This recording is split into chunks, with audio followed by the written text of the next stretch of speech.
All right, so to this point, we've talked about when should we do PCNL. We talked about preoperative planning in terms of imaging. We've talked about your positioning. The majority of us will be doing this in the prone position, but you can also do it in the supine position.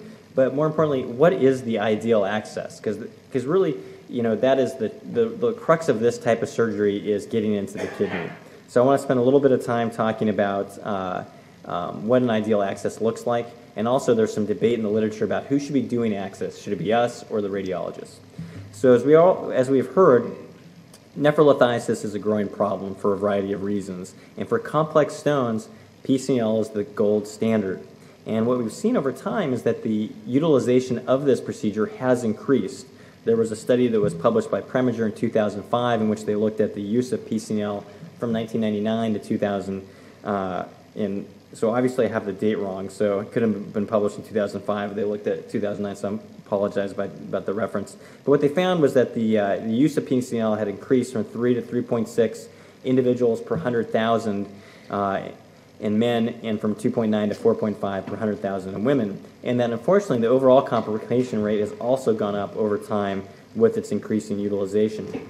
Now there was an interesting study that was published recently looking at individuals who are applying for initial board certification or reapplying for certification in the United States. And they have to, as part of that process, you have to submit your operative logs. And they looked at what kinds of procedures were being done. And as we talked about, PCNL is held relatively steady over time. There has been a decrease in the number of patients undergoing shockwave lithotripsy and an increase in those undergoing ureteroscopy. They then looked to see whether these individuals applying for certification or recertification, whether they had specific training in endourology. And what they found was that when people were specialized in stone disease, they tended to do shockwave less than those who were not specialized in endourology. There wasn't too much of a difference in ureteroscopy, but not surprisingly, they were doing a lot more PCNLs. There was a study that was sent out to urologists in a portion of the United States looking at who was doing this procedure. And the survey basically showed there was a wide range of age groups, so these were individuals that were early in their career, mid into their career, and well into their career. The majority of them were in private practice. Only about 18% were in academic medicine. And they looked at what percentage of their career was devoted to stones. The majority of them was about 10 to 25%. And they asked them, how many of you are comfortable doing the PCNL procedure? And about 25%, or a quarter of the respondents, did not feel comfortable doing that. And not surprisingly, the vast majority of them had not done a single procedure within the last year. And about 6% had done 1 to 3 procedures over the last year. Roughly 3/4 of the surgeons were doing PCNL, and on average they were doing 5 procedures per year. But this is the take-home. Of those individuals, 84% were getting access, or letting someone else get access. So the radiologists were getting it. And of those, the majority of them, the patient would go to radiology, have the nephrostomy tube put in, and either be then taken to the operating room or taken to the operating room at a later date to undergo the procedure. About 21% of those actually had the radiologist come up into the operating room with the urologist, and they would do the procedure together. So of the 3/4 of people that felt comfortable doing PCNL, only 16% were actually getting their own access. And what we hope is that if we do our job today and tomorrow, you're going to feel comfortable being able to get your own access. And of these 16%, still a significant number of them were also relying upon radiology. And the reason why they weren't doing PCNL, the most common reason why, was that there was someone else in the group that was doing it for them, but also they felt that they hadn't received adequate training to be able to do it, or that they weren't seeing enough patients to justify it, or they were concerned about that significant morbidity and complications associated with the procedure. Now, there was a similar survey that was sent out to members of the Endourologic Society, and the response rate was only 15%, which is not uncommon for a lot of these types of studies. But once again, there was a pretty even distribution of respondents throughout their career. But unlike the previous survey, the majority of these individuals were in academic practice at 74% compared to private practice.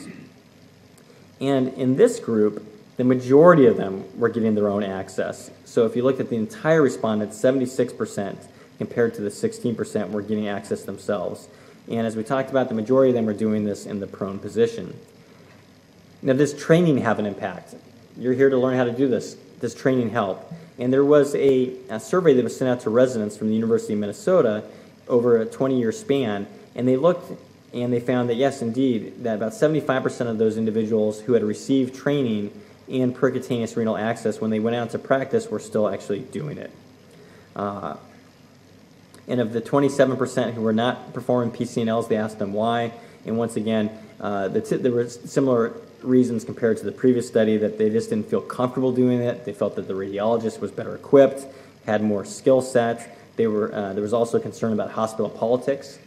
There was a resident who recently graduated from the institution where I'm at, and he went to private practice in a state called Montana, which is very rural. And in this hospital that he went to, interventional radiology had always been getting access for the PCNLs, and he had been trained on how to do it. And he went to this hospital and was going to start doing these surgeries himself, and he ran into a lot of problems early on and being able to try to overcome this political battle. There's also concern about inadequate reimbursement, increased liability, and increased fluoroscopy time for the urologist. But I would argue that we should be doing it. We're the ones that need to be doing this, not the radiologists. And there have been no randomized trials comparing PCNLs with radiology versus urologist access, but there have been a number of comparative series. And there was a very nice review of this that was published in 2014, and I'm going to talk about just a few of these studies. So the first one was by Watterson, and they looked at 54 patients who had radiology obtained access compared to 49 patients in which they obtained access. The patients in the urology group had a more complex stone burden than those in the radiology group. So the urologists were taking care of bigger stones. And despite that, they found that the overall stone-free rate was actually higher in the urology group compared to the radiology group. And this was without an increased risk of complications. And in fact, they found that actually there was a higher rate of bleeding in the patients who had radiology-based access. All right. And one of the other advantages is that if a radiologist gets access and you don't feel comfortable doing that, you can't do additional tracks. And in this case, 7 patients actually underwent multiple punctures because the urologist had the skill set to do that. And even with more punctures, they still had a lower bleeding rate overall than the patients who had radiology-based access. One of the larger studies involved 1,200 patients. 661 had urology access versus 612 by radiology. There were 8 different urologists participating in this and only 1 radiologist. And once again, the stone complexity was much higher in the urology-based group. 18% of patients underwent multiple access tracks compared to 0% in the radiology group. They were more likely to go above the rib if urology was gaining access. And the transfusion rate was slightly higher in the urology group, and this is in direct contrast to the previous study, but it was still relatively low, less than 5%. And the stone-free rate was not significantly different between the two groups. And although this sounds like a negative series, I would argue that it's not, because the urology group, these patients had a more complex stone burden, and yet their stone-free rate was still the same. An interesting study was published by the University of Pittsburgh, and they looked at basically patients between 2000 and 2008. 195 had access obtained in the operating room by urology. They then compared those to 38 patients who had nephrostomy tubes placed ahead of time. And the majority of these had these tubes placed well in advance, on average 25 days ahead of time. And these were patients that came in who were quite sick, who had an infection, an obstructive stone, who had a nephrostomy tube placed, or patients that were referred to this stone center with a nephrostomy tube already placed by the referring provider. And they looked at to see how they did. And what they found was that in the urology group, none of them failed to get access. They were able to get access every time, and they had a very high stone-free rate. But what they found was that in the patients who had a nephrostomy tube placed by radiology, they could only use that tube to get into the kidney 36% of the time. So the vast majority of time, they were basically just using this tube to inject contrast, to outline the kidney, and doing a separate puncture. And the reason why is because the majority of time when the radiologist puts the tube in, the tube was found to be in an unfavorable location to actually treat the stone, or that the tract wasn't really dilatable. It was just right above the rib or right under the rib, or there was a very long subcutaneous tunnel preventing them from being able to use this nephrostomy tube. And so once again, this argues in the fact that if you are going to have a radiologist put the tube in ahead of time, you really need to have a really strong relationship with radiology so that you tell them exactly where you want the tube to go in, so that way you can use it. If you don't have that, chances are you're not going to be able to do that. And one of the first things you really need to evaluate when you're doing this procedure in a patient who already has a nephrostomy tube, is it safe to use it? Because sometimes these tubes go directly into the renal pelvis. You do not want to dilate that tract. They go right near the UPJ, and you could hurt the ureter doing that. So you need to be able to evaluate that ahead of time. And there are a variety of other disadvantages in terms of radiology-based access. All right, this requires multiple anesthetics for the patient. There's the discomfort associated with tube procedures. There's a decreased quality of life of having the tube in before they ultimately undergo their stone treatment. There's increased cost to the patient and decreased reimbursement to the urologist. If IR is present, if the radiologist is present with you in the operating room, it can be very difficult to try to coordinate your schedule so that way you can both be in the operating room at the same time. And as we already talked about with the University of Pittsburgh study, oftentimes these tubes are not in the correct place to be able to take care of the stone. And I'm speaking from personal experience here. It's very easy to inadvertently lose access when this tube is in there. And if you do lose access, you have no way to recover. The patient's been put asleep in the operating room, and within about a minute, you lose access and the procedure is over. All right? And also the inability to perform multiple access tracks. And so if you have a patient who has a complex Staghorn stone, oftentimes this requires multiple punctures.